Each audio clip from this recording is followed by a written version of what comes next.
অতিরিক্ত মুনাফার জন্য মানুষকে কষ্ট না দিতে ব্যবসায়ীদের প্রতি আহ্বান জানিয়েছেন প্রধানমন্ত্রী তারেক রহমান। রাষ্ট্রীয় অতিথি ভবন যমুনায় এতিম ও আলেম ওলামাদের জন্য আয়োজিত ইফতার মাহফিলে প্রধানমন্ত্রী এই আহ্বান জানান।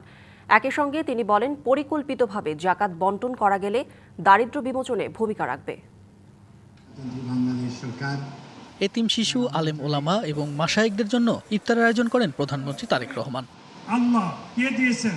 আয়োজনে আগতদের সঙ্গে কুশল বিনিময় করেন তিনি। ইফতার পূর্ব বক্তব্যে প্রধানমন্ত্রী রমজানকে কেন্দ্র করে এক শ্রেণী ব্যবসায়ীদের অতিরিক্ত মুনাফা আদায়ের প্রবণতাকে সমালোচনা করেন। পবিত্র রমাদান ত্যাগ এবং সংযমের মাস, রহমত বরকত সংযমের মাস।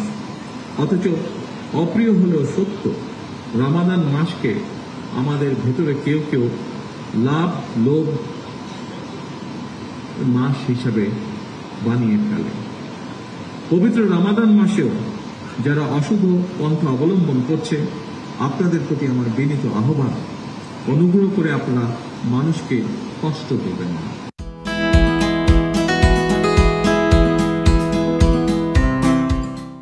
দরিদ্রদের মাঝে জাকাতের অর্থ সঠিকভাবে দেয়া গেলে 10 থেকে 15 বছরের মধ্যে দেশে গরিবের হার উল্লেখযোগ্য হারে কমবে বলেও মনে করেন তিনি। যদি দরিদ্র কিংবা হতদরিদ্র পরিবারগুলোকে চিহ্নিত করে প্রতি বছর পর্যায়ক্রমে আমরা 50,000 টাকা থেকে 1 লক্ষ টাকা জাকাত দিতে পারি, 10 থেকে 15 বছরের মধ্যে শুধুমাত্র জাকাত ব্যবস্থাপনার মাধ্যমেই দেশের বহুলাংশে দারিদ্র্য বিমোচনে সম্ভব।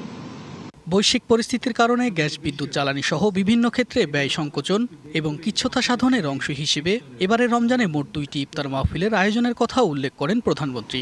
বিভিন্ন পরিস্থিতির কারণে যেমন গ্যাস, বিদ্যুৎ, জ্বালানি সহ বিভিন্ন ক্ষেত্রে ব্যয় সংকোচন এবং কিচ্ছতা সাধনের অংশ হিসেবে এবারে রমাদানে আজ এবং গতকালের ইফতার মাহফিল সহ মোট 2টি ইফতার মাহফিলের আয়োজন করেছি।